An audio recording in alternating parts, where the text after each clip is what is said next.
দাঁড়া, এখান থেকে দেখা যাচ্ছে।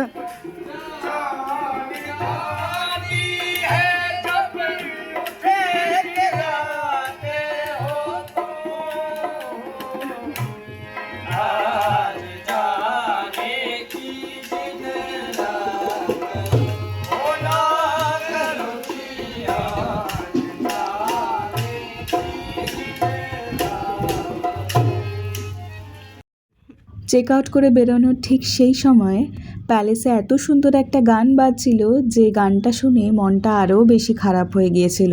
মনে হচ্ছিল যেন এই সুন্দর চ্যাপ্টারটা সত্যি এখানে শেষ হয়ে যাচ্ছে। অনেক সুন্দর সুন্দর স্মৃতি আর অসাধারণ কিছু মুহূর্ত সঙ্গে নিয়ে সেদিন আমরা লীলা প্যালেস থেকে চেক আউট ফর্মালিটিস কমপ্লিট করলাম।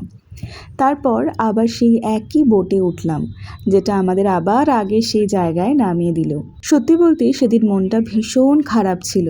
মনে হচ্ছিল যেন একটা স্বপ্নের অধ্যায় শেষ হয়ে গেল। যদিও আমাদের পুরো ট্রিপটা তখনও শেষ হয়নি, কিন্তু উদয়পুরের জার্নিটা সেদিনই কিন্তু শেষ হয়ে গিয়েছিল। আমাদের সেদিন জয়পুর যাওয়ার ট্রেন ছিল দুপুর 3:05।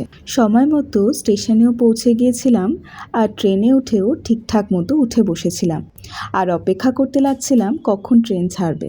ভালো লাগার বিষয়টা হলো ট্রেনটা ছিল একদম অন টাইম, একটুও কিন্তু লেট করেনি। আমাদের কোচটা ছিল 3rd AC, আর সিট পেয়েছিলাম সাইড আপার সাইড লোয়ার। জানি না কেন ট্রেনের এই দুটো সিট পেলেই আমাদের একটা আলাদা ভালো লাগা কিন্তু কাজ করে। জানলার পাশে বসে বাইরের দৃশ্য দেখতে দেখতে জার্নি এনজয় করার মজাটাই যেন অন্যরকম। তাই জয়পুরের পথে এই ট্রেন জার্নিটাও আমাদের কাছে বেশ মেমোরেবল হয়ে রইল।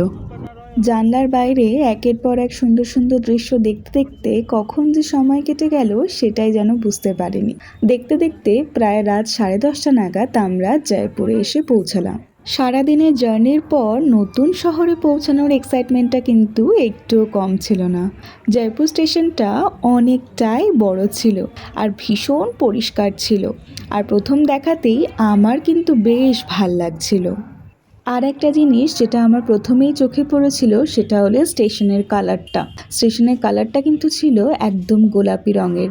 শুধু স্টেশনই নয়, শহরের রাস্তায় যত বাড়িঘর দেখছিলাম প্রায় সব কটাই গোলাপি রঙে রাঙানো ছিল।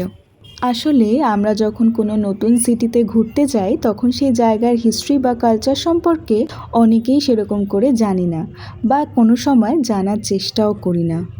কেন জয়পুরকে পিঙ্ক সিটি বলা হয় এর পেছনে একটা ছোট্ট ইতিহাস আছে। 1886 সালে প্রিন্স অ্যালবার্ট, যিনি ছিলেন ব্রিটেনের কুইন ভিক্টোরিয়ার ছেলে, তার জয়পুরে আসার কথা ছিল। তাকে স্বাগত জানাতেই তৎকালীন মহারাজা সাভাই রাম সিং পুরো শহরটাকে গোলাপি রঙে রাঙিয়ে দিয়েছিলেন। সেই সময় পিঙ্ক কালারকে হসপিটালিটি বা অতিথি আপ্যায়নের প্রতীক হিসাবে ধরা হতো। এরপর থেকেই জয়পুরের সেই গোলাপি রূপ বজায় রাখা হয়েছে বলেই আর আজও শহরটা পিঙ্ক সিটি নামেই সারা বিশ্বে পরিচিত। যাই হোক, তারপর প্রচণ্ড ক্লান্তি নিয়ে আমরা প্রায় 11টা নাগাদ হোটেলে এসে পৌঁছালাম। আমাদের হোটেলের নাম ছিল হলিডে ইন। এটা ছিল একটা 4 স্টার হোটেল। রুমগুলো বেশ সুন্দর ছিল আর ডেকোরেশনটাও খুব সুন্দর ছিল। রুমের ইন্টেরিয়ার নিয়েও আমি কোনো কথা বলবো না, রুমের ইন্টেরিয়ারটা আমার সব থেকে ভীষণ ভালো লেগেছিল। খুব ছোট্টর মধ্যে প্রিসাইজ আর খুব সুন্দর করে সাজানো ছিল। হোটেলে পৌঁছেই একটু ফ্রেশ হয়ে নিলাম, তারপর রুমেই ডিনার অর্ডার করলাম। কিন্তু খাবার আসার পর কোয়ান্টিটি দেখে আমি সত্যি একটু অবাক হয়ে গিয়েছিলাম। এতটাই কম ছিল যে শেষ পর্যন্ত আমাদের আবারও এক্সট্রা ফুড অর্ডার করতে হয়েছিল। একটা 4 স্টার হোটেলের থেকে আমি অন্তত খাবারের কোয়ান্টিটিটা এতটাই কম এক্সপেক্ট করিনি। তবে খাবারের টেস্টটা কিন্তু ছিল দুর্দান্ত।